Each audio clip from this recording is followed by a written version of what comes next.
Différentes boîtes, et d'ailleurs c'était assez marrant parce que généralement du coup on était à deux à faire les rendez-vous et il parlait qu'avec mon pote et jamais avec moi, comme si enfin ouais, c'était assez étrange, c'est vraiment assez étrange, ouais. Et après bon moi, enfin c'est pas grave, mais c'est vraiment ce truc de se dire ouais c'est une meuf, donc je n'ai pas l'air de tout comprendre, quoi.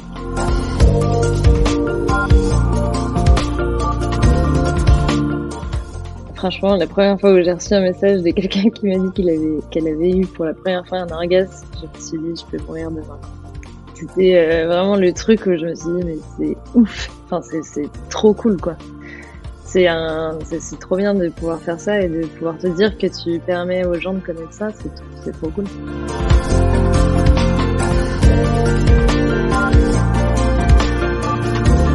C'était au début de la campagne et il y a une dame qui a appelé chez mes parents, du coup, parce qu'ils sont sur les pages blanches, pour me rencontrer, pour précommander un truc parce qu'elle avait pas d'ordi, etc. Et elle voulait absolument précommander son coco. Et elle devait avoir 65-70 ans, quoi. Et elle était là, c'est trop bien ce que vous faites, merci beaucoup. C'est la première fois que j'en achète un, je suis trop contente, etc.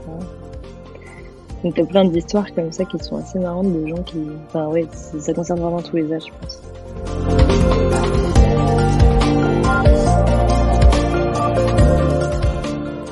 Bienvenue à tous, chers amis, chers auditeurs et auditrices, évidemment, dans ce nouvel épisode de System Sales, le podcast qui donne enfin la parole aux ingénieurs pour leur permettre de partager avec vous leur parcours exceptionnel dans la vente, l'entrepreneuriat ou encore la transition énergétique. Dans ce 13e épisode, je reçois Marie Comacle, fondatrice de la marque Puissante et créatrice de sextoys féminins. C'est le premier podcast participatif du genre sur les plateformes. Dans cet épisode, ce sont les auditeurs, mes abonnés, qui ont posé leurs questions à Marie et je suis très fier du rendu et d'avoir pu donner la parole à tout le monde.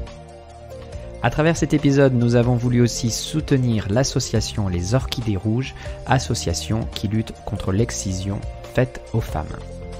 Si vous souhaitez soutenir ce podcast, m'encourager et donc pouvoir continuer à écouter ces passionnantes interviews, je vous encourage à le noter 5 étoiles sur Apple Podcast ou nouveauté sur Spotify et à laisser votre avis. Je lirai une sélection de vos commentaires à chaque début d'épisode. Vous pouvez aussi faire la promotion de l'épisode sur les réseaux sociaux en le taguant ou en partageant le lien tout simplement. Enfin, pour rejoindre le club privé System Sales, tu peux d'ores et déjà t'inscrire sur club.systemsales.fr. Les membres du club reçoivent les emails privés en exclusivité et ont donc la possibilité de poser leurs questions aux futurs invités du podcast. Allez, je vous laisse en compagnie de Marie, fondatrice de Puissante, dans ce nouvel épisode de System Sales. Bonjour Marie. Hello. Comment vas-tu ? Ça va bien et toi ? Ça va. Bienvenue dans ce nouvel épisode de System Sales, le podcast qui donne enfin la parole aux ingénieurs pour parler de vente, d'entrepreneuriat et de transition écologique. Marie, on ne va pas parler de transition écologique aujourd'hui. Est-ce que tu peux te présenter aux auditeurs ? Oui, je m'appelle Marie Comacle, j'ai 28 ans, 29 ans aujourd'hui, c'est mon anniversaire aujourd'hui. Ah, bah bon anniversaire. Ouais, merci beaucoup. Je viens de Vannes en Bretagne et je suis la fondatrice de Puissante, donc qui est une marque de bien-être féminin. Il y en a pour mission de détabouiser la masturbation et la sexualité féminine. Et on s'est lancé donc en janvier dernier avec un premier vibromasseur qui s'appelle Coco, qui a la particularité de faire un effet de succion sur la partie extrême du clitoris et qui peut ou non se plier pour pénétrer. Ok, très bien. Est-ce que c'est normal que tu utilises le terme de bien-être quand tu te présentes au tout début et que tu n'emploies pas le terme de sextoys, par exemple ? Ouais, en fait, je trouve qu'on met pas assez en avant le côté bien-être de la chose. Je suis persuadée qu'utiliser des vibromasseurs, ou en tout cas prendre le temps de se connaître et de se toucher, ça fait partie d'un bien-être. Je pense que le bien-être sexuel fait partie du bien-être global et on essaie un peu de justement de sortir, tu vois, de l'image qu'il peut y avoir encore de moins en moins, mais il y a quand même encore beaucoup cette image des sex shops et de la sexualité. Enfin, c'est des choses sont des choses qui font un peu peur. Et tout le truc, c'est de dire, ça fait partie du bien-être, c'est normal, c'est très important, comme, je sais pas, le yoga, la méditation, ou enfin plein de pratiques différentes dont on parle beaucoup aujourd'hui, hein. Tout le monde prend le temps d'être bien avec soi par plein de manières, et je pense que la masturbation en est une. Je pense que c'est important, voilà, de se connaître, de savoir ce qu'on aime, ce qu'on n'aime pas, pour pouvoir déjà pour soi, et puis après pour pouvoir le communiquer à l'autre. Ok, et c'est vrai que en termes de développement personnel, on voit beaucoup de choses passer, notamment sur LinkedIn. C'est un réseau social où je suis très présent. Mm. Mais alors, on ne parle pas de développement personnel via la sexualité. Tu me confirmes que sur Mm. LinkedIn, c'est pas un sujet qu'on voit beaucoup passer. Non, ah bah non, c'est sûr. Bah, en fait, alors peut-être aux États-Unis, typiquement, ils sont quand même beaucoup plus ouverts là-dessus, ou même, enfin d'ailleurs un peu partout, hein, tout le monde est assez ouvert. Mais en France, on est un peu les derniers de la classe sur ces sujets-là, donc il y a un énorme tabou autour de ça. Donc sur LinkedIn, on n'en parle pas trop, même nous, typiquement pour aller voir des banques, pour trouver des assurances, etc. Ça a été vraiment toute une histoire. Parce Ouais. qu'il y a ce truc, en fait, où dès que tu parles de sexualité, les gens ont l'impression que tu fais du porno, et directement pour l'image de la banque ou de l'assurance ou que sais-je, ils veulent pas, quoi. On a eu, tu vois, quand On on en est est. encore là par rapport à ce sujet-là, parce que je voyais passer un sondage ou une étude qui disait qu'en 2021, près de 50% des femmes disent avoir un sextoy chez elles, Mhm. et comparé dans les années 90 à seulement 7%. Mm. Donc je suppose que c'est un sujet qui a quand même un peu évolué avec le temps. Ah ouais, ouais, franchement, ça évolue beaucoup. Tu vois, moi, enfin, pas quand j'ai voulu faire ça, mais en gros, moi, j'ai utilisé mon premier vibromasseur il y a une dizaine d'années. Et quand j'en parlais, c'était vraiment mais quelque chose de très bizarre. Enfin, il y avait vraiment ce truc de c'est un sextoy, c'est extrêmement étrange, enfin, c'est pas bien, c'est ceci, c'est cela. Aujourd'hui, on en parle de plus en plus, l'image est en train de complètement changer, et encore heureux. Mais par contre, quand on parle de business, pour le coup, c'est pas du tout facile, enfin, c'est pas comme si on montait je sais pas, une boulangerie, ou j'en sais rien, quoi. Il y a toujours tous ces freins-là. Et tu vois, pour te donner un exemple, on cherche à recruter une alternante, et en fait, l'école n'a pas voulu pour l'image de l'école. Parce que, on fait Ah bon? des vibromasseurs, et que, ouais, voilà. Enfin, c'est en fait, et après, donc tu vois, on aurait pu parlementer, et cetera. Enfin, je vais pas rentrer dans les détails, mais la première réaction, en tout cas, ça a été: «Bah, non, parce que pour l'image de l'école, c'est pas possible, quoi». Et nous, pour la Ah banque, ouais. la première fois où on a voulu demander un prêt bancaire, on nous a dit ça. On a dit: «Bah, non, parce que pour l'image de la banque», et en fait, on leur a dit: «Bah, écoutez, c'est plutôt l'inverse qui va se produire. Si vous êtes pas capable de soutenir une initiative justement qui est par les femmes, pour les femmes, bah, ça va se retourner contre vous, là, pour le coup». Ouais, Donc parce que ça peut faire une très mauvaise pub. Au contraire, comme on est allé à une époque où tout se sait très vite, justement, où tu ouais, peux communiquer, où tu as une audience, je suppose. mmh, tout à fait. Bah, ouais, ouais, ouais, non, mais c'est pour ça. Et je pense Ouais. il y a enfin, on commence à en prendre conscience, et enfin, surtout, même on en parle, moi je parle avec des gens du «milieu» entre guillemets, et qui me disent que ouais, c'est en train de devenir, de plus en plus simple, et c'est chouette, mais pendant des années, ça a été hyper compliqué de créer des choses, en fait, dans ce domaine-là, quoi. Parce qu'il y a plein de freins, et on est vraiment, c'est pas coincé, mais on est, ouais, en France, on n'est pas encore très à l'aise avec tout ça, quoi. Et question bête, c'est compliqué. Je suis pas entrepreneur, donc c'est compliqué de trouver des financements dans d'autres pays européens, parce que je suppose que ce soit en Scandinavie ou en Allemagne, ils sont un peu plus libérés sur le sujet. Ouais, je pense. Mais alors, j'ai pas essayé, mais Ouais, c'est sûr qu'ils sont beaucoup plus libérés, ouais. Et à mon avis, d'accord, effectivement, c'est beaucoup plus simple. d'accord. Ok, super. Et donc j'ai invité Marie dans cet épisode parce que tu es ingénieur Tout de à fait, formation. Et on peut te tout à fait. demander de quelle école tu viens, même si Bien et, sûr. et pourquoi pas de l'INSA, c'est ça ma question. Ah, pourquoi pas de l'INSA? Non, et du coup, ouais, je suis de l'ICAM, Nantes. D'accord, ok. Ok, ok. Et donc, bah, ouais, voilà, j'avais envie d'inviter sur le podcast quelqu'un déjà comme toi, qui a entrepris en plus sur ce sujet. J'avais écouté ton interview dans Génération Do It Yourself, et où tu expliquais quand même pas mal des obstacles que tu avais surmontés. Ce que j'avais en tête pour cet épisode, c'est de faire un peu participer nos audiences respectives Mhm. pour qu'elles puissent poser des questions si elles avaient des questions. Alors, pour revenir à la thématique des réseaux sociaux, t'as vu, j'avais fait un post sur LinkedIn où je demandais aux gens de mettre un commentaire avec une question. Ouais. Et tu t'en doutes, il y a eu 0 réponse, évidemment, Ouais. parce que sur LinkedIn, quand on commente, tout son réseau voit qu'on a commenté. Ouais. Et je pense que ça a freiné pas mal de Bah oui, gens. bah ça, nous, tu vois, moi sur LinkedIn, au début, mes potes osaient pas du tout liker. Enfin, tout le monde était là, c'est trop bien ce que tu fais, mais je vais pas liker.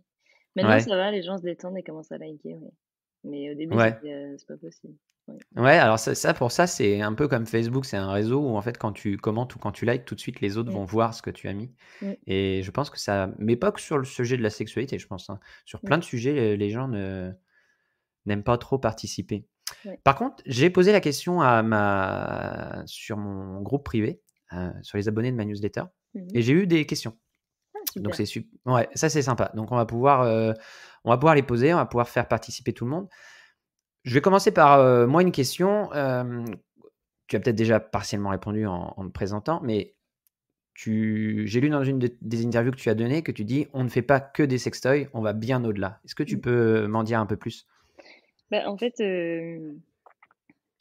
on ne fait pas des sextoys, on va bien au-delà parce qu'il y a tout un truc de communication autour de ça, enfin, dans le sens où l'idée, c'est vraiment de dire aux femmes, en l'occurrence, euh, que c'est normal et que c'est OK. Et en fait, j'insiste beaucoup là-dessus parce que on reçoit énormément de messages de personnes qui n'osent pas se masturber. Et on s'en rend pas forcément compte, surtout quand on est un mec, je pense, parce que j'ai eu pas Mmh. mal de fois cette conversation avec des hommes. Ce truc de se dire, bah c'est bon, enfin, je veux dire, la masturbation, il n'y a pas trop de sujets, tu le fais quand on a envie, ou enfin. Et en fait, non, on n'est pas du tout pareil à ce niveau-là. Et en plus de ça, on a beaucoup moins de représentation en fait de femmes qui se masturbent dans la société. Donc, on a beaucoup moins cet exemple entre guillemets. Et il y a énormément de femmes qui ont une relation à la masturbation assez spécifique et il y a beaucoup de honte ou de culpabilité autour de cette pratique-là. Il y a aussi des femmes qui se disent que bah, c'est égoïste parce que c'est un plaisir juste pour elles, etc. Donc il y a plein de trucs à dépasser avec ça. Et c'est pour ça qu'à chaque fois, je dis bah, enfin, voilà, on essaye vraiment d'accompagner et on fait énormément de pédagogie en fait pour dire bah, c'est normal, c'est ok, c'est cool, c'est naturel, il faut. Enfin, alors sans être dans l'injonction, bien sûr, on n'oblige pas du tout les gens à se toucher, mais il y a tout ce truc de dédramatiser toute cette pratique et dire que bah, c'est cool quoi. Et puis c'est normal de se faire du bien, c'est normal de se faire plaisir, on y a le droit nous aussi. Et c'est important et parce que, bah, voilà, autour de la sexualité et des femmes, tu as quand même un énorme truc de sous-entendu, si tu aimes bien le sexe, tu es une salope. C'est un raccourci qui est terrible, mais qui est encore vachement présent, en fait. Et du coup, bah, tu as quand même vachement de personnes qui sont complètement bloquées dans leur sexualité parce que tu as toutes ces injonctions, entre guillemets, enfin, tous ces trucs qui sont présents dans la société et du coup, le but de Puissante, tu vois, c'est de dire aux gens, bah même s'il y a tout ça et cetera, maintenant on va essayer de construire, de se construire une sexualité qui soit cool et avec laquelle on soit à l'aise et du coup, bah, du coup on essaye de briser un peu tous ces tabous qui existent autour de ces sujets-là, quoi. Est-ce que la masturbation, féminine, c'est une question, d'émancipation, de Ouais, reprise de contrôle? bah, ouais, parce que, tu vois, nous, il y a des personnes qui nous disaient, «Bah, non, en fait, c'est au mec de le faire et machin» et en fait, bah, non, parce que si tu sais, si tu sais pas toi ce que t'aimes, déjà comment veux-tu que l'autre le sache? Enfin, ça paraît assez logique dit comme ça, mais voilà. Et c'est vachement important, enfin, d'être capable de contrôler son propre plaisir, de pouvoir se faire du bien quand nous, on en a envie et au moment où tu le veux et cetera. Ouais, c'est super important et c'est super émancipateur, je pense. Et c'est, comment dire? C'est d'ailleurs, je pense, enfin, je sais pas, c'est une question, hein, mais des fois, je pose des questions sous forme de phrases, donc tu verras, mais, Mmh. je pense que il y a beaucoup d'hommes qui achètent des sextoys pour leur compagne ou pour leur femme. Mmh. Heu, du coup, c'est une façon de garder un peu le contrôle sur, la sexualité de sa partenaire, j'imagine? Ah non, je pense pas. Bah, en fait, Non? c'est marrant parce que j'ai reçu un mail il y a pas longtemps d'un homme justement qui a acheté, bah, suite à mon passage sur, Génération Do It Yourself, il a acheté un vibromasseur à sa femme. Et il m'a dit: «C'est quand même incroyable et il y a encore énormément de choses à faire parce que moi je lui ai offert ça Et donc, il était tout content, en tout cas. Voilà. Et en fait, elle l'a jeté à la poubelle. Ah oui? Ouais. Et en fait, il y a vachement d'hommes qui ont conscience de tout ça, je pense. Et il y a vachement d'hommes qui veulent justement que leur femme bah, se pas se débrouille, mais enfin que voilà, elle se fasse plaisir et que enfin, c'est pas leur redonner, parce que je pense pas qu'il y ait des femmes qui aient besoin de ça nécessairement. Enfin, je sais pas trop comment le tourner, mais tu vois, qui comprennent la démarche et qui l'offrent dans ce but-là. Et je pense pas spécialement que ce soit pour, euh, pour garder la main mise, etc. Au contraire. Mmh. Il y a le truc qui nous arrive le plus, c'est des hommes qui veulent pas acheter ça parce qu'ils ont peur que ça les remplace. Ça, par contre, c'est encore très présent. Ah oui, Ouais, ouais, ouais, d'accord, c'est assez marrant, c'est encore très très présent. Ouais. d'accord. Alors Et qu'on parle d'un objet, quoi. ouais, oui, c'est sûr que Et- c'est, c'est assimiler la sexualité, Mm, à OK, une satisfaction et j'ai pas mm. besoin d'un être humain avec moi. Hem, par contre, du coup, par rapport à la question, hem, oui, la sexualité, on dit que c'est avant tout une histoire de dialogue, au sein du couple, hein. Oui, Donc j'imagine que si déjà, c'est un sujet qui est pas abordé, facilement, dans le couple, mm. quand tu veux introduire un jouet supplémentaire, ça doit pas être simple. Quel conseil tu donnerais toi d'ailleurs pour, si dans un couple, l'un ou l'autre partenaire veut introduire ce type de jouet, comment tu amènerais la chose toi? C'est marrant parce qu'on a fait un post Instagram justement à ce propos et ça a été partagé. J'ai plus les chiffres en tête, mais ça a vraiment été extrêmement partagé. Parce qu'effectivement, il y a vraiment un besoin à ce niveau-là où les gens savent pas trop comment aborder le sujet. Mais bah, nous, je sais pas ce qu'on dit, c'est vraiment de communiquer et de demander à l'autre pourquoi est-ce que ça peut lui faire peur ou pourquoi. Enfin, comprendre qu'est-ce qui peut être, pourquoi l'autre ne pourrait pas être d'accord, entre guillemets. Et surtout expliquer que c'est pas du tout parce que tu veux amener un vibromasseur ou autre chose dans ta vie sexuelle que ta vie sexuelle est nulle, quoi. Et c'est aussi tout le truc de puissante, c'est que à, à l'inverse de beaucoup de marques, on parle pas de pimenter le couple, etc. C'est pas pour pimenter le couple, dans le sens où ça veut pas dire que ta vie sexuelle est pas pimentée déjà. Et c'est peut-être que tu as une vie sexuelle qui est très cool, mais c'est juste, bah voilà, tu as envie de tester des nouvelles choses, comme tu as envie de goûter une nouvelle recette de cuisine, tu as envie d'essayer un nouveau sport, tu as envie d'essayer voilà, quelque chose de nouveau. Et bah, intégrer des vibromasseurs, en fait, c'est exactement la même chose, c'est juste que tu as envie de tester un nouveau truc, que ça va te faire découvrir de nouvelles sensations, de nouvelles, enfin, plein de nouvelles choses. Et du coup, l'idée, c'est de l'amener comme ça, quoi. C'est OK. expliquer pourquoi on veut l'amener et puis l'amener comme ça. Je pense que c'est une bonne idée, ouais. Donc donner un peu plus de piment à la vie de couple ou aider, les femmes à s'épanouir un peu plus et par voie de conséquence, avoir une relation avec, son partenaire qui est encore plus, aboutie, on va dire, plus épanouie. Ouais, et encore une fois, c'est pas nécessairement pimenté, tu vois. Enfin, D'accord. moi, c'est vraiment cette idée des piments, je trouve ça vraiment bizarre. OK. Parce que tu Ouais, pars du coup excuse-moi, du j'ai principe employé le que. mot, comme il m'est venu, mais Ouais. OK. Bah, écoute, je pense qu'on qu'est-ce que tu en penses? On passe aux questions, que j'ai reçues Ouais, avec plaisir. pour, OK. Donc, j'ai la première question de Jean-Michel. Mhm. Est-ce que tu mets des boules dans ton sapin de Noël? Est-ce que là, c'est une très bonne question? Ouais, mais c'est pas une vraie question, en fait, mais vas-y, si tu veux répondre, tu peux, tu pas obligé. Mais je n'ai pas de sapin de Noël. Ah bon, bah, voilà, Ouais, comme ça, c'est réglé. Mais c'était voilà. pas une vraie question, c'était juste pour se détendre un petit peu. OK, bon, j'arrête les blagues. Alors, j'ai une question de Ignès. Mhm. Quels sont, en tant qu'ingénieur, les challenges techniques que tu as rencontrés pour mettre au point Coco?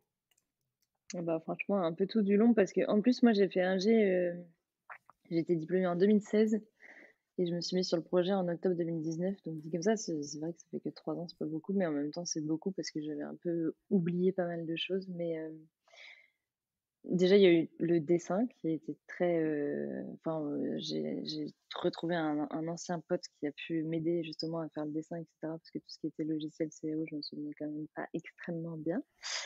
Hem, Tout ça, on a fait tout le cahier des charges ensuite. Donc pareil, je me suis fait accompagner par un autre pote qui est ingé produit chez Decat et qui a vraiment l'habitude, bah, enfin, de faire des cahiers des charges méga, enfin, hyper clean, et cetera, pour qu'on contacte ensemble les différentes boîtes. Parce qu'en fait, je sais pas si je l'ai dit, mais moi, j'ai perdu beaucoup de mois parce que je voulais faire du Made in France. Donc, Ouais, du coup, j'ai contacté plein de boîtes qui font du silicone en France pour au ok. final me rendre compte que c'était pas possible. Mais bon, ça m'a pris des mois de m'en rendre compte et puis d'avoir plein d'échanges avec différentes boîtes. Et d'ailleurs, c'était assez marrant parce que généralement, du coup, on était à deux à faire les rendez-vous et, il parlait qu'avec mon pote et jamais avec moi, comme si. Enfin, Ah bon? ouais, c'était assez étrange. C'était vraiment assez étrange, ouais. Et après, bon, moi, enfin, c'est pas grave, mais c'est vraiment ce truc de se dire, ouais, c'est une meuf, donc Ah oui, alors, j'aurais pas l'air de tout tu... comprendre, quoi. Mais si tu as l'occasion, écoute l'épisode avec Amina Bouzidi du podcast. Et Ouais. elle était ingénieure projet dans l'informatique. Ouais. Et elle raconte exactement la même anecdote. C'est-à-dire que quand le chef de service passait, il parlait au mec d'informatique. Et quand il parlait à Amina, il parlait de ses enfants, quoi. Mais c'est Ah, ouf! ah C'est oui, quand c'est même complètement. incroyable, Ouais. quoi. Enfin, c'est Mm. le gars, en plus, c'est moi qui monte la boîte et tout. Enfin, c'est lui qui me connaît quand même un minimum, tu vois. Je sais pas. Enfin, bref, non, c'était assez dingue. Et donc, ça, ouais, gros cahier des charges, etc. Parce qu'il est normal, quoi. Et puis ensuite, il y a eu toute la. Donc, du coup, pour expliquer vraiment, après, j'ai trouvé donc un fournisseur en Chine avec qui on a D'accord. bossé, là, pour le coup, vraiment main dans la main pour développer Coco. Donc, eux, ils avaient quand même toute une team d'ingé et tout, donc ils ont fait une grosse partie du boulot. Mais après, on a fait, tu vois, notamment, par exemple, les différents modes, tu vois, des moteurs, du truc de la succion, etc. Enfin, je me suis pas replongée vraiment dans mes cours parce que j'avais encore toutes les bases enfin, qui étaient assez présentes, mais ça m'a fait marrer, tu vois. Et je me suis dit, ah, tiens, en fait, c'est vrai que finalement, parce que moi, je me suis toujours dit, j'aurais jamais dû faire ingénieur. Ouais, ouais. Je me suis toujours dit que ça me servait à rien et que. Enfin, c'est vrai que jusqu'à maintenant, ça m'avait servi à rien. Et là, je me suis dit, ah tiens, en fait, ça me sert un petit peu. Enfin, après, je sais Et, qu'en soi, ça me ouais. sert dans ma vie, mais c'est juste que je l'appliquais pas spécialement. Tu utilises pas théorème de Bernoulli tous Ouais, les jours. c'est ça. Ah, dommage. Non, mais C'est une clair. question. Après, je sais pas si tu peux répondre, mais justement, tu as parlé de succion. La façon de faire de la succion, tu fais comment au niveau mécanique sur un objet comme ça? Tu peux répondre ou c'est un secret de fabrication? Non, je peux répondre. En fait, c'est un. T'as une valve. Enfin, t'as une. Ouais, enfin, comment expliquer ça? En gros, tu vois un moteur, un petit moteur qu'il y a dans des petits avions ou je suppose que c'est pareil, même dans une manette de jeu vidéo, tu vois. Ouais, un T'as un petit petit, aimant, quoi, un truc, hein. ouais, t'as un petit moteur Mm. et du coup, au bout, tu mets un truc qui désaxe le moteur et donc qui va faire la vibration. Donc ça, c'est pour le moteur à vibration, pardon. Et après, pour le truc à succion, en gros, t'as un moteur, t'as une tige et t'as un. Franchement, je vais partir dans des vieilles explications parce que j'arrive pas. Je visualise vachement bien, mais Tu j'arrive pas trop à feras un expliquer. PowerPoint, Ouais, je te Marie, ferai un d'accord? PowerPoint, ouais, à l'occasion. Ok.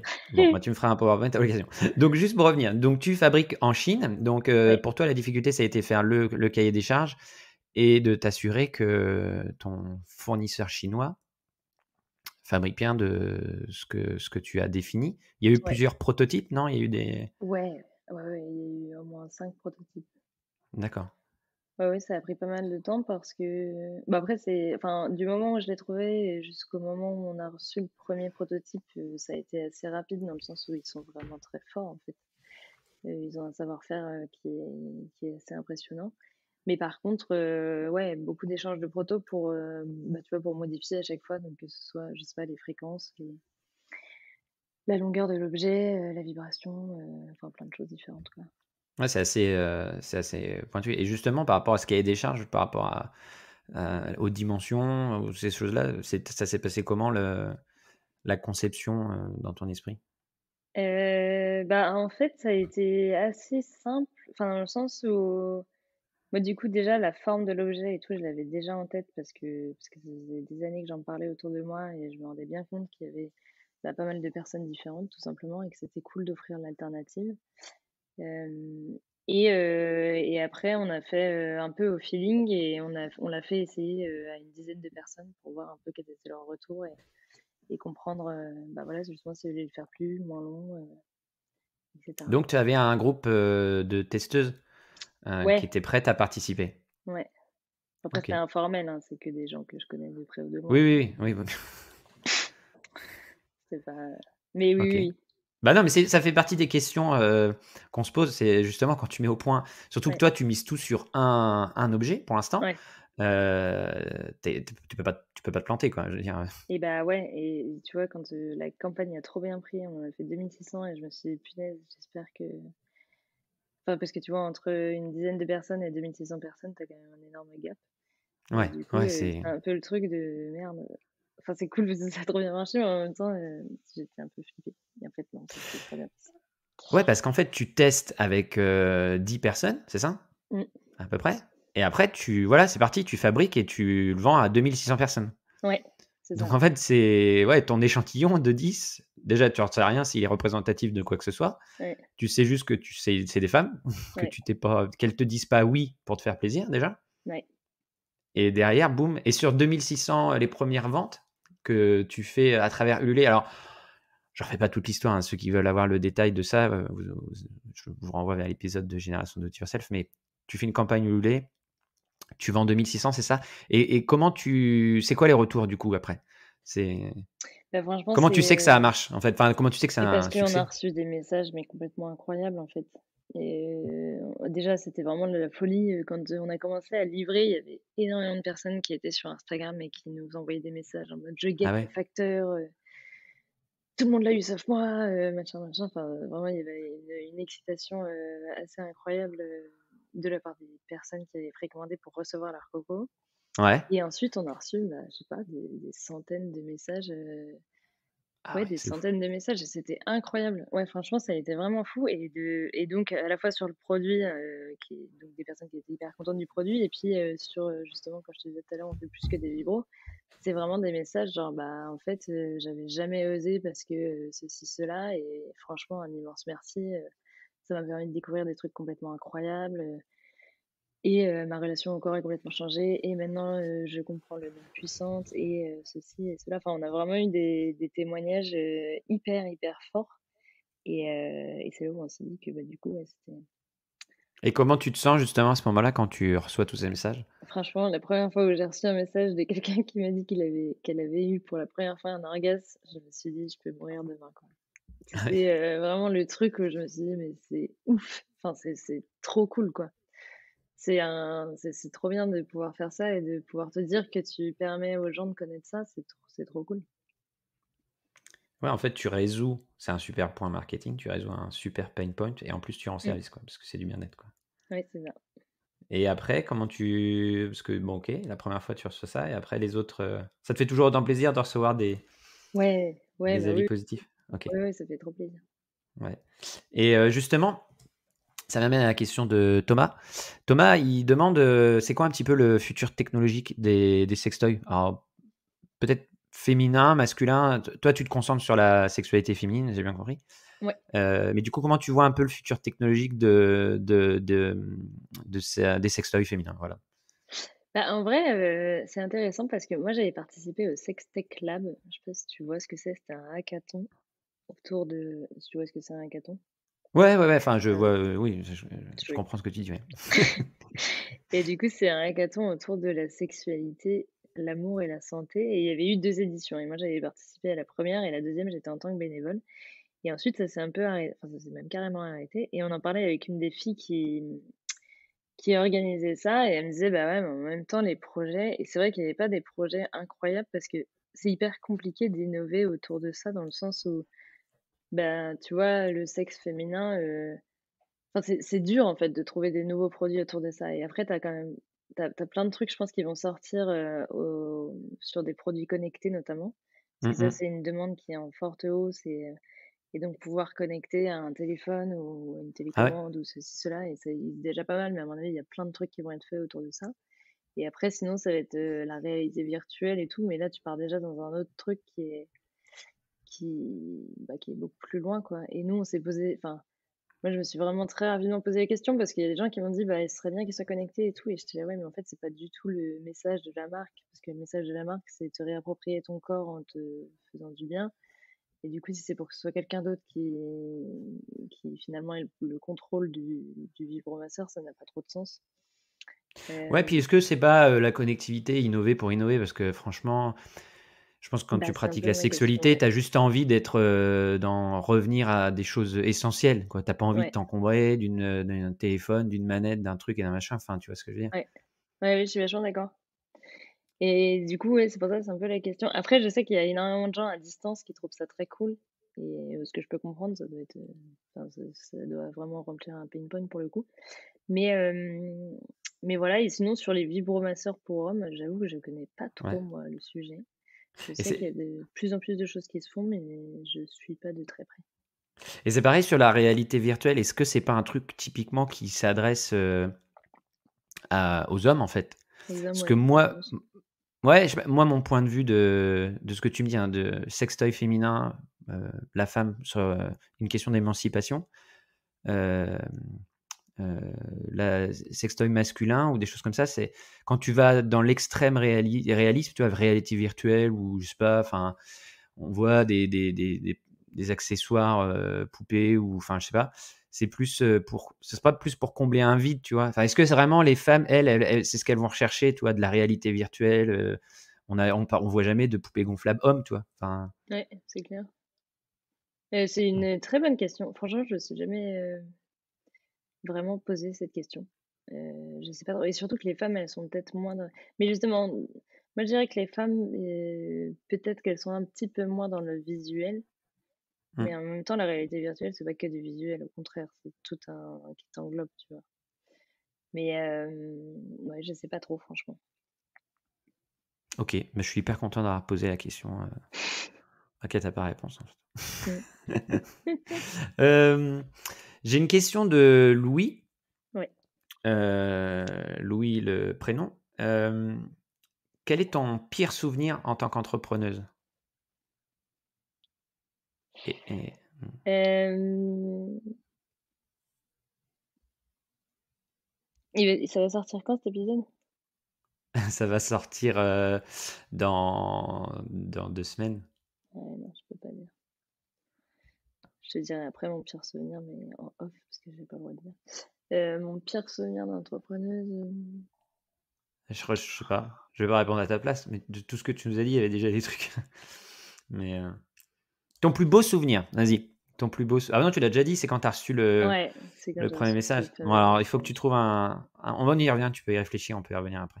Ouais, ça marche. Est-ce que, Maxence demande: «Est-ce que tu es fier de ton parcours?» Oui, enfin, je suis fière de ce qui est en train de devenir puissante. Comment Après, ce tu que j'ai fait Ouais, pendant les 3 ans, je n'en suis pas spécialement fière. Mais bon, je pense que c'était nécessaire pour créer ça. tu veux dire entre la sortie, d'école et le début de la pourquoi tu Ouais, tu pas spécialement fier de ça? bah, parce que je faisais vraiment des trucs, après j'ai fait Audencia, après j'ai fait, du conseil, et alors ça, j'en étais vraiment pas fière du tout. J'avais Ah presque ouais, honte de ce ouais. Ah, moi, je trouve que les boîtes de conseil, c'est vraiment, alors après, j'ai fait qu'un cabinet, donc je parle c'est je fais des grosses généralités, ce qui n'est pas forcément très bien. Mais je me disais: «Ah ouais, c'est ça, bah, c'est vraiment triste tout, quoi. Enfin, ça va être terrible, en fait, 40 ça ans a pas faire ça, collé. ça va être, l'angoisse, quoi». Et ouais, je me souviendrai toujours, c'est marrant parce qu'on faisait des prêts, enfin, normalement, tu fais des conseils, tu fais des prêts, et j'étais avec des collègues qui étaient à fond et tout, et moi, je me disais: «Mais qu'est-ce que je fais là, quoi?» Enfin, à quel Ouais, moment tu peux être content le matin de te lever et d'aller faire des présentations comme ça? Ça me laissait assez rêver. Mais donc ouais, non, j'étais pas très fière de ce que je faisais, et là, depuis que j'ai lancé Puissante, bah, je suis contente, et puis je suis fière de cette campagne, et de pouvoir aider à ma manière, en fait. mais au-delà de ça, tu as ton entreprise, Mmh. tu gagnes de l'argent. Ouais, Tu nous as dit que tu recrutais. Enfin, tu vois, tu es une entrepreneuse. Donc, en ouais, soi, la plupart des entrepreneurs qui réussissent sont assez fiers et même disent que c'est une source d'épanouissement importante. tout à fait, D'accord. carrément. Ok. Bon, bah écoute, j'ai encore une question de Sandrine. Mmh. Alors, je sais pas trop, elle écrit: «Comment on se renouvelle quand on a pitché 1000 fois son produit?» Euh, C'est une bonne question. ouais. Franchement, moi, je me renouvelle pas trop, je dois l'avouer. Et ça te lasse pas de devoir toujours. Bah non, Ouais, parce que c'est un produit qui est vraiment, en fait, qui sort de l'ordinaire et donc les réactions sont tout le temps différentes et du coup franchement c'est sympa. Il y a enfin tu vois que tu le présentes à, je sais pas, des gens de ta famille que tu pas vu depuis longtemps ou quelqu'un que tu viens de rencontrer et cetera, tu pas du tout la même manière, pardon, de le présenter parce que tu le présentes pas pareil à quelqu'un qui a 60 ans qu'à quelqu'un qui en a 25 et les réactions sont complètement différentes et du coup, c'est hyper intéressant justement d'avoir tous ces retours de personnes qui ont plein de questions différentes et qui trouvent ça généralement très sympa parce que au début, tu vois, c'était un peu genre, ah ouais, des sextoys et tout. Et puis maintenant, enfin, on a aussi la manière dont on l'amène, tu vois. On fait pas un sex shop à Pigalle. Donc, vu qu'on fait vraiment bah, tout ce que je disais, mais du bien-être, etc., t'as tout ce mm. truc-là autour qui interroge les gens et finalement, ils se disent que c'est plutôt chouette comme projet. Et tu sais à peu près la moyenne d'âge, la répartition, justement? Est-ce qu'il y a des. Il y a Bah, il y a un des peu per... tous les âges. Ouais, Après, c'est quand même concentré sur 25-35. d'accord. Mais Mais au-delà de, je sais pas, 50, 60, j'en sais rien. bah, moi, j'ai fait partie d'un questionnaire la dernière fois et tu vois, on a trois personnes sur les gens qui ont répondu au questionnaire, trois personnes de plus de 70 ans. Ah ouais? Ouais, Ah, ouais, genre, ouais, non, franchement, pas c'est de trop tabou. rigolo. Ouais, non, non, tu vois, la première fois, on est passé dans un article, c'était dans l'Ouest de France. C'était au début de la campagne et il y a une dame qui a appelé chez mes parents, du coup, parce qu'ils sont sur les pages blanches, pour me rencontrer, pour précommander un truc, parce qu'elle avait pas d'ordi, etc. Et elle voulait absolument précommander son coco. Et elle devait avoir 65-70 ans, quoi. Et elle était là, c'est trop bien ce que vous faites, merci beaucoup. C'est la première fois que j'en achète un, je suis trop contente, etc. Donc, Ok, t'as plein d'histoires comme ça qui sont assez marrantes de gens qui. Enfin, ouais, ça concerne vraiment tous les âges, je pense. d'accord. Et j'imagine que par contre que t'as pas un gros pic à Noël, c'est pas le genre de truc qu'on trouve au pied du sapin. Enfin, j'en sais rien. Et bah, franchement, pour l'instant, ça va. Mais bah, je sais pas parce que l'année dernière, on n'a pas fait. Donc, j'ai pas encore, tu vois, les stats exactes, mais c'est un bon mois pour l'instant. Ok, Mm. bon bah écoute, tu demandes pas aux gens de se prendre en photo après Non, mais c'est vrai que et je devrais, ouais, de carrément. faire des. Bah ouais, ça serait Des un petits petit, selfies. ouais, Ouais, petit selfie avec Coco sous le sapin quoi. carrément. Bah, après, il y a des gens qui fêtent Noël à deux, donc il y a pas de problème. C'est pas Ouais, obligé de le faire avec les enfants, c'est un peu plus compliqué à c'est sûr. expliquer. C'est sûr. Ok. Moi, j'ai une question. Quand j'ai réécouté ton interview avec Mathieu Stéphanie, tu disais que tu avais voulu aussi être entrepreneuse pour avoir une certaine liberté dans ta vie Mhm. et que ça faisait partie un peu aussi de l'histoire avec ta famille. Est-ce que tu l'as aujourd'hui, cette liberté? Est-ce que tu t'as atteint Ouais. ce, Bah ce que ouais, tu ouais, tu recherchais à vois, l'époque quand tu avais été interviewé par Mathieu, justement? carrément. Quand tu vois, par exemple, donc nous, on habitait à Vannes avec mon conjoint qui est aussi dans l'entreprise. Et on s'est dit, tiens, on va aller en Italie parce que ça a l'air trop cool. Et en fait, on est allé et tu vois, on est resté 3 semaines. On s'est dit, en fait, non, c'est pas trop cool. Il faut qu'on prenne des bureaux, qu'on engage des personnes, etc. Et du coup, on est allé à Aix. Et en fait, tu peux faire. Alors, je vais pas faire que bouger tous les 6 mois parce que là, on est très bien là où on est. Mais en fait, c'est ce truc de pouvoir faire absolument comme tu Hmm. veux et des trucs tout bêtes. Mais tu vois, moi, je trouve ça trop cool de pouvoir aller faire des courses à 15 heures si j'en ai envie parce qu'il y aura vachement moins de monde et que c'est beaucoup plus pratique pour moi. Et enfin, je trouve que ouais, cette liberté-là, elle est très cool et je suis très contente de l'avoir. Ouais. Même si, tu vois, maintenant, je me dis, on va prendre des locaux et en fait, je vais aller au taf de 9h à 12h30 et de nana. Mais je sais quand même que j'aurai cette liberté. Même si je vais m'imposer de. Pourquoi vous devez prendre des locaux maintenant? Bah parce que là, on en a vraiment ras-le-bol de bosser de chez nous, justement. En Ah fait, ouais? j'ai tout fait pour pouvoir bosser de chez moi et tout. Ouais, mais en fait, là, Ouais. ça fait quand même depuis octobre 2019, donc ça commence à faire longtemps, en fait. Et j'ai trop hâte bah voilà, de pouvoir aller au travail, faire mon petit truc et puis rentrer chez moi après et plus trop en entendre parler, même si forcément ce sera, enfin, c'est pas Hmm. complètement séparé, mais tu vois, je trouve que c'est important. Tu penses que tu vas mieux cloisonner entre Bah, ton travail et j'espère, ta vie perso, ouais. en tout cas. Ouais. j'espère, ouais. Bah, de Et toute puis je façon, pense que je serai beaucoup plus productive. d'accord. Et c'est aussi une volonté de voir un peu plus de monde aussi, du coup, par rapport à. Enfin, au niveau. T'en as un peu marre de bosser toute seule, ou enfin avec ton conjoint, j'ai compris. Ouais, d'engager des personnes? Ouais, Ouais, ouais, ouais. Bah, ouais, c'est partager que là, l'aventure. on est 2 cerveaux et en fait, si on était encore plus, ce serait trop chouette. Et du coup, c'est quoi les ambitions que tu as pour Puissante alors, pour le futur? Bah, là, on va sortir un gel intime lubrifiant en début d'année Mmh. prochaine. OK. Ensuite, on va sortir un nettoyant pour vivre la sœur. Ensuite, un petit vanity en mars.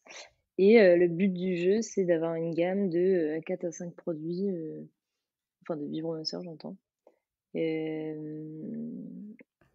Voilà. Et en fait, la grande question, c'est un peu, bah tiens, est-ce qu'on est une marque que sexo et auquel cas on fait que ça? Ou alors est-ce qu'on se dit: «Bon, on s'appelle Puissante, du coup on peut faire des choses différentes» et cetera. Mais ça, je suis D'accord. pas Ah on oui, n'est pas encore fixé. d'accord. Est-ce que tu as déjà un autre prototype dans le pipe là? Quelque chose, Ouais, ouais, ouais, c'est OK. en train de donc Tu nous en dis pas plus en bah, je exclusivité? veux pas trop, non. Même pas un indice?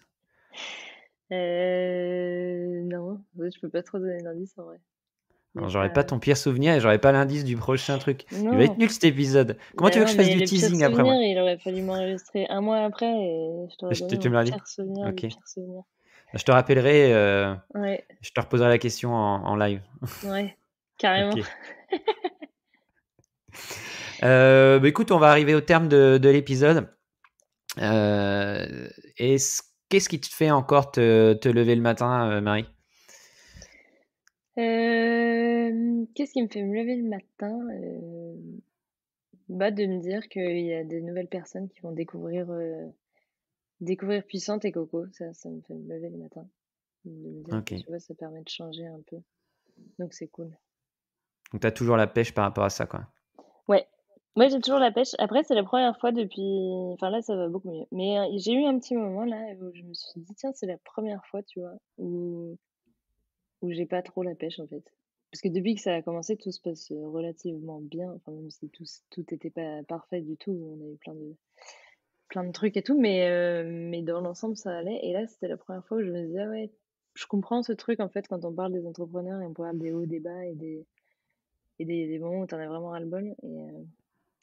Et je me suis dit: «Tiens, en fait, c'est vrai, finalement». Ouais, parce que c'est quoi? C'est l'intensité, le fait d'avoir tout à Ouais, gérer? ouais, et puis tu te mets du stress pour rien et enfin, ça, c'est vraiment incroyable, mais ouais, tu te mets vraiment du stress pour que dalle et puis d'un coup, tu fais un peu l'autruche, quoi. Enfin, moi, j'ai fait un peu l'autruche et ce qu'il faut pas faire, enfin, ça, c'est complètement fou, mais Par rapport, oui, faire l'autruche, d'ignorer les signaux de stress, quoi, c'est ça que tu veux dire? mmh. Ouais, D'accord. ouais, ouais, c'est ça. Pourtant, tu disais que tu étais un peu calé en développement personnel, là, en yoga, méditation, non, c'est pas ton truc, Ah bah non, justement, faudrait que je m'y mette. Non, Ah, moi, d'accord. justement, je me dis que tous ces trucs-là en fait, je pense que c'est très bien, mais je me dis justement: «Tiens, tout le monde fait ça, Donc j'ai pas besoin. pourquoi non, pourquoi les gens, ils Ah pardon. s'intéresseraient pas à» enfin, en fait, je me dis: «Tiens, c'est marrant parce que les gens, ils prennent trop soin de leur tête et de leur corps, mais ils prennent pas soin de leur sexe». C'est un peu ça, tu vois? Enfin, en tout Oui, cas, de leur truc sexuel. Moi, oui. c'est ce que je me dis. Mais non, ouais, je fais pas trop de méditation. Ouais, bah, écoute, Je devrais. tu pourrais essayer, tu Ouais. me redire. Est-ce que, juste pour conclure, j'ai vu aussi, que, on verra si enfin, est-ce que tu es impliqué dans une association, non? J'avais vu un truc sur Ouais, ton tout à interview fait. ce matin. Ouais, bah, voilà, vas-y, je savais pas trop, mais Et ben, ouais, si, si, on redonne 1 € par commande, aux Orchidées Rouges. C'est une association qui est basée à Bordeaux et qui, lutte contre l'exclusion et les violences faites aux femmes. Et en fait, ça a été fondé donc par Kekosia Marie-Claire qui est franco-ivoirienne d'accord. et qui a été excisée à l'âge de 9 ans et qui a eu Oui, une chirurgie réparatrice. Et en fait, je l'avais contactée en lui disant: «Bah, voilà, moi l'excision, bah, en fait, l'excision, j'ai dû apprendre ce que c'était, je devais avoir 16-17 ans et je me disais: «Tiens, déjà, c'est bizarre que je sois pas au courant avant parce que c'est quand même un truc, absolument, ignoble». Et donc je l'ai contacté et je lui ai dit: «Bah, voilà, je suis en train de monter une boîte de vibro et on aimerait bien, bah, aider une asso et qu'est-ce que tu en penses?» et cetera. Et franchement, c'était complètement incroyable parce qu'elle était là: «Mais carrément, mais c'est hyper important, mais la masturbation, mais c'est hyper important, mais» et cetera et cetera. Enfin, elle est vraiment, convaincue, à 10 000 comme nous, donc c'est hyper agréable et on est très contente de pouvoir bosser avec elle. Ok, bah super. Bah, on mettra le lien dans le descriptif du Bah podcast. ouais, carrément. Ouais, carrément, c'est une bonne idée. Ok, Marie, eh ben, écoute, je te remercie beaucoup pour ta disponibilité de répondre aux Bah, merci questions, à les toi. miennes déjà, et celles de mes, des membres de mon club privé. Voilà, c'est ça, je cherchais mes mots. Merci Marie. Allez, au revoir. Merci, au revoir. Et voilà, j'espère que cet épisode vous a plu. Si c'est le cas, n'oubliez pas de le noter 5 étoiles sur Apple Podcasts ou Spotify, de me laisser un commentaire et de le partager autour de vous sur les réseaux sociaux, sur LinkedIn, en partageant le lien ou tout simplement en le taguant. À bientôt.